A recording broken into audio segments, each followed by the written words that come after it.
कहते हैं अक्लमंद को इशारा और अहमक को फटकारा। हाल फिलहाल में रूस की कूटनीति में कूटे गए इमरान खान को ऐसा लगा कि रूस पक्के वाला दोस्त बन गया है, लेकिन ये क्या, अभी तो हफ्ता भी नहीं बीता था रूस ने पाकिस्तान को क्यों लताड़ लगा दी, वो भी भारत मामले में। तो वहीं दूसरी तरफ अमेरिका ने क्या रूस से हार मान ली, क्यों झुका अमेरिका और काला सागर पर ले लिया बड़ा निर्णय। हालांकि अमेरिका के इस निर्णय से यूक्रेन और नाटो में घोर आश्चर्य फैला। तो वहीं लद्दाख में चीनी सेना के बारे में रूस क्या बोला, जानेंगे इन खबरों को विस्तार से। यूक्रेन की बॉर्डर पर जहां रूस ने अपने हजारों सैनिकों को तैनात कर दिया है अपने खास हथियारों के साथ, यूक्रेन तो यहां तक दावा करता है कि क्रीमिया के इलाके में रूस अपने न्यूक्लियर हथियारों को भी तैनात कर रहा है। तो वहीं बॉर्डर के इस पार यूक्रेन अपनी सेना के साथ युद्धाभ्यास कर रहा है, तो बॉर्डर के उस पार रूस अपने सेना के साथ युद्धाभ्यास कर रहा है, जिसके बाद दनादन मीटिंग हो रही है नाटो के फॉरेन और डिफेंस मिनिस्टर्स की। अब नाटो को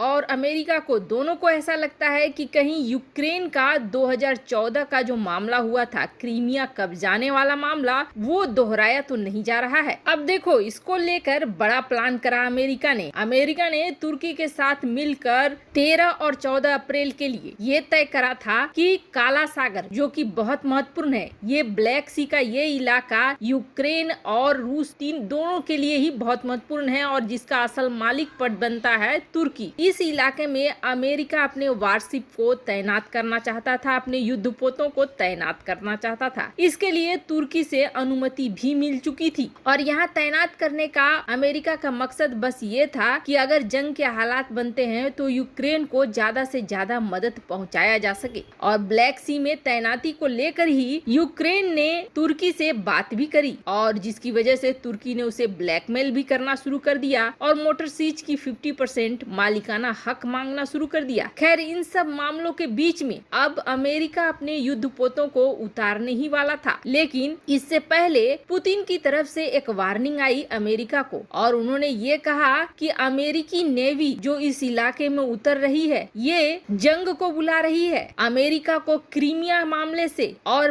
काला सागर से दूर रहना चाहिए। जिस तरह से नाटो और अमेरिका इस वक्त व्यवहार कर रहे हैं, वो सिर्फ युद्ध को बुला रहे हैं और अगर अमेरिका अपनी बर्बादी नहीं चाहता है तो इससे दूर रहे। अब इससे पहले कि अमेरिकी युद्धपोत इस काला सागर में उतरते, रूस ने अपनी नेवी को उतार दिया और रूस ने इस ब्लैक सी में युद्धाभ्यास करना शुरू कर दिया, सरफेस और एयर मिसाइल को दागना शुरू कर दिया। मतलब कि अगर काला सागर में इन सब के बीच अमेरिका आता है तो अमेरिका के साथ जंग शुरू हो जाएगी, न कि यूक्रेन के साथ। अब ये सब देखते हुए आपको क्या लगता है, क्या अमेरिका अपने युद्धपोतों को उतारता? तो ये आर्टिकल देखिए, इस आर्टिकल में अमेरिका ने ये निर्णय लिया कि अभी वो ये युद्धाभ्यास नहीं करेगा। अमेरिका ने अपने युद्धपोतों को काला सागर यानी कि ब्लैक सी जाने से रोक लिया। अब अमेरिका अपने 2 युद्धपोतों को इस इलाके में भेजने वाला था, लेकिन अब तुर्की ने इस चीज को कंफर्म करा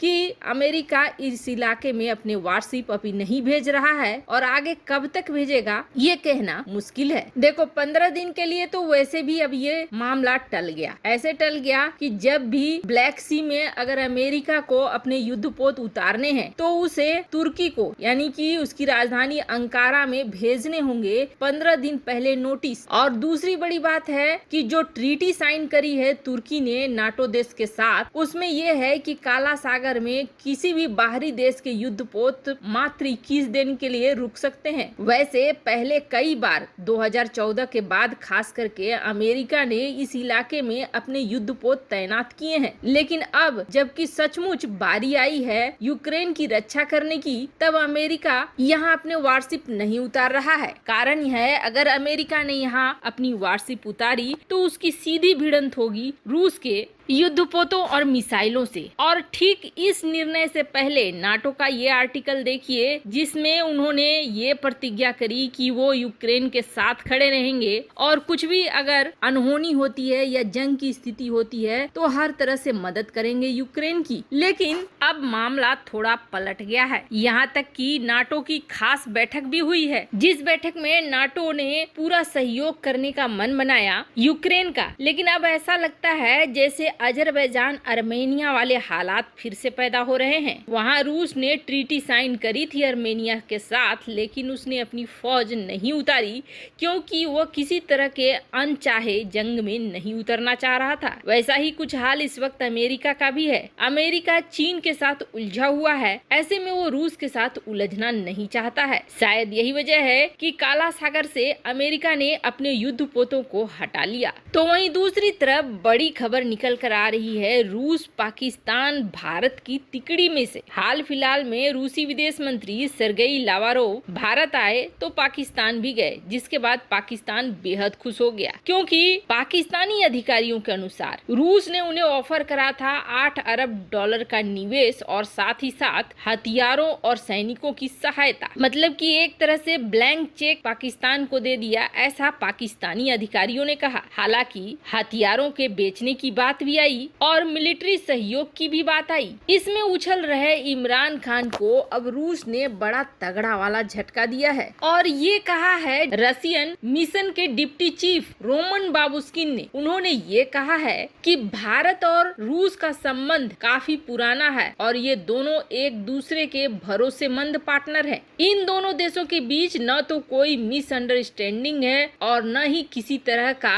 अलगाव है। और जहाँ तक पाकिस्तान की बात है तो पाकिस्तान के साथ हमारा सहयोग सीमित है। साथ ही साथ उन्होंने ये भी साफ कर दिया कि रूस पाकिस्तान को हथियार देगा भी तो वैसे ही हथियार देगा जो कि लिमिटेड है, ये नहीं कि रूस के एडवांस हथियार पाकिस्तान पहुंच जाएंगे। देखो, रूस सिर्फ एक बिजनेसमैन की तरह अपने हथियारों को बेचने में लगा हुआ है और एक संतुलन बनाने में लगा हुआ है। जब उसे ये लगता है कि अमेरिका की तरफ भारत का झुकाव ज्यादा हो रहा है तो वो भारत को अपनी तरफ खींचने के लिए इस तरह की चीजें करता आया है। दूसरी तरफ रूस ने ये भी कहा है कि लद्दाख सीमा पर चीन और भारत जो अपने सैनिकों को हटा रहे हैं उसको हम देख रहे हैं और हमें खुशी है कि जल्द ही भारत और चीन के बीच सब कुछ ठीक हो जाएगा। वैसे आपको बता दें अभी भी कई ऐसे पॉइंट्स हैं जिसमें चीन के साथ भारत की बातें नहीं बन पा रही है और चीन अपने अड़ियल रवैये पर अटका हुआ है। ऐसे में ये कहना जल्दबाजी होगी कि चीन के साथ रिश्ते भारत के सामान्य हो गए और सीमा पर का तनाव खत्म हो गया, क्योंकि जिस तरह से पीछे हटने को अब तैयार नहीं हो रहा है चीन, उससे ये लग रहा है कि अब फिर से तनाव बढ़ सकता है। वैसे आपको क्या लगता है, क्या